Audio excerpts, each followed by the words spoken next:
When it comes to NAFTA, the TPP, trade and market access are critical for the cattle industry in North America, whether you're here in Canada or in the US. Here at the Canadian Beef Industry Conference, we had the chance to chat with representatives, trade gurus you could call them, from both the Canadian Cattlemen's Association and the US National Cattlemen's Beef Association. Asked John Masswohl for his thoughts on how the Canadian government has approached the ongoing TPP discussions. Shifting then from NAFTA, right now the Canadian government has of course allocated people and resources to Washington for these negotiations. How has this impacted Canada's approach to the Trans-Pacific Partnership and those ongoing meetings that are taking place apparently? Yeah, well, that's a really important area as well. And I know that it probably hasn't been as high a profile, but there's activity on the TPP as well. Ultimately for us it was largely about Japan. And we've communicated with the government of Canada. We really don't care if it's a bilateral Canada-Japan agreement or a TPP with 11 countries or 10 or whatever, but we need to get that access to Japan. And that became doubly true last week when Japan put its tariff up as a safeguard measure. They've got this mechanism that when imports rise above a certain level, they increase their tariff from 38.5% up to 50%. So they've done that on frozen beef. And we would have been exempt from that if we had TPP in place or a bilateral agreement with Japan. So what's happened is the Japanese importers who, in the past, they know when the imports are approaching and flirting with that trigger point, and they just kind of back off the imports a little bit to the next quarter. But what they've done now is they've just shifted and they just buy from Australia instead, because Australia has its own free trade agreement and is not subject to the tariff increase. So I think there's definitely a message that the Japanese government is sending, primarily to Washington, that hey, you should have gone ahead with the TPP. Probably Japan sees it as a bit of negotiating leverage. So we're caught in that, and really Japan hasn't done anything illegal. It's something that they're allowed to do if they want on whatever criteria they choose. We think it's a misguided policy, but I kind of see what they're doing in terms of the leverage, and probably our only way out of it is to negotiate a deal with them. Okay. Do we know the impact that is having or will have on Well, Canada? that's when we have our Foreign Trade Committee this afternoon, that's one of the things I've asked Canada Beef if they could share with us their analysis of the market impacts of that. For now, the tariff increase is only on the frozen, not on the fresh, but frozen is most of what we ship to Japan. So do they see that? It's one of these, glass half, if you're looking for silver linings on things. The reason they triggered is because our imports increased so much. So that is a good thing. It's showing that there's good demand from the Japanese buyers for our product. Whose fault was that it passed that threshold?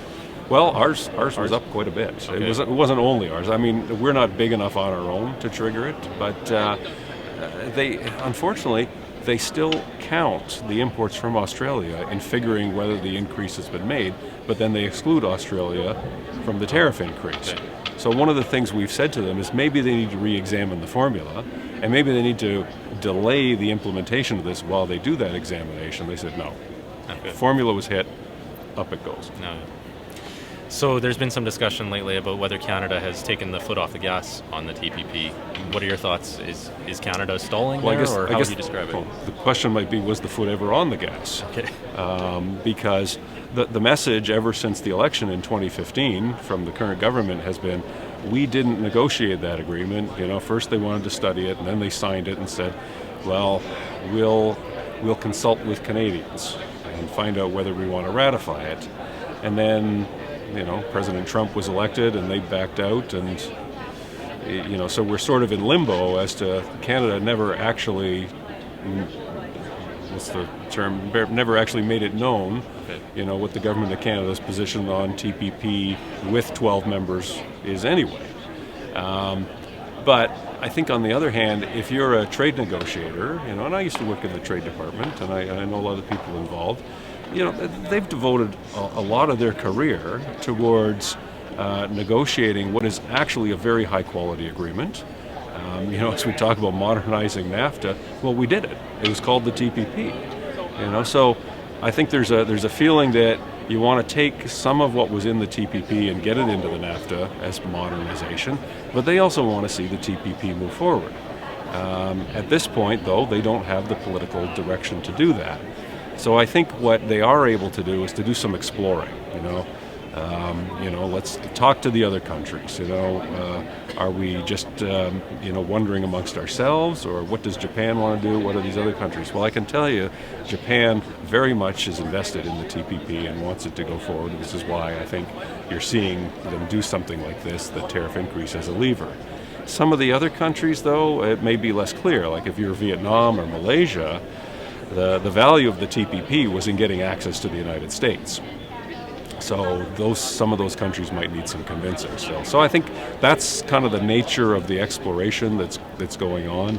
I think some of the other questions are, would you just take the agreement as it exists, and change the formula and take the U.S. out?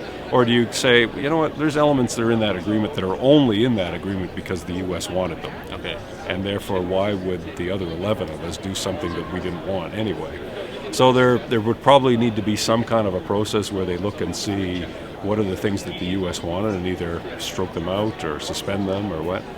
I think ultimately everybody wants to find a path that would eventually enable the United States to get back into the TPP. And, I hope they find that path. I hope they find it quickly. Mm-hmm. Would you say that there's the capacity needed within the Trade Department to handle both of these? Oh, yeah. As high profile or as absolutely intensive as they are? Yep, for sure. Okay, cool.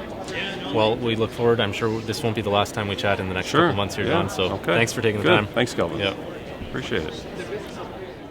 John Masswohl, Director of International and Government Relations with the Canadian Cattlemen's Association. Very similar message coming from his U.S. counterpart, Colin Woodall of NCBA. Of course, the U.S., under the Trump administration, has already withdrawn from the Trans-Pacific Partnership. One other question I should also ask you about, and that is Trans-Pacific Partnership. U.S. has withdrawn from the TPP. Do you foresee a possibility of the U.S. rejoining that agreement, or in some shape or form, whatever it's called or whatever it looks like? And we would love to see the United States be a part of the Trans-Pacific Partnership. NCBA was one of the biggest proponents of TPP. Matter of fact, we spent most of 2016 pushing for TPP. And when the president made his decision to pull us out, we made it very clear that this was going to have some pretty serious implications on us.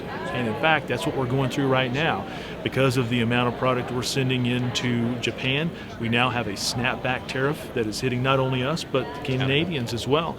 So that takes our tariff from 38.5% to 50%. And that's going to have a big impact on us, especially since going into August 1st, when the tariff was put in place, Japan was our #1 export market. So that could really hinder our access to that market, could take that market down for us. And when you look at our increasing U.S. cattle herd, we have to move product. And so the best way to do it is to make sure that we keep these markets open and keep full access. That means keeping tariffs down. And the only tool available right now to fix this issue of the 50% is TPP. So we continue to push that if it's not TPP, what else is it? And we need to make those plans as quickly as possible. Do you think this tariff increase is a signal from Japan to the White House about the potential of a TPP deal and I guess raising some significance of it? Well, the Japanese finance minister actually came out and said that TPP could fix this. So it's obvious the Japanese government is using this not only from the perspective that it's very legal for them to do this. They're not doing anything illegal by putting the snapback in place. That's the current agreement that we have. But they're also addressing this from a political standpoint, saying, look, if you come back in, we can get this fixed. I don't know what kind of response ultimately we'll see out of the Trump administration, but we've also been able to engage with our media, letting folks know that, yes, TPP would have prevented this from happening had we not pulled out of it. All right. Well, thanks for your time, Colin. Appreciate it. Absolutely. Thanks for the opportunity.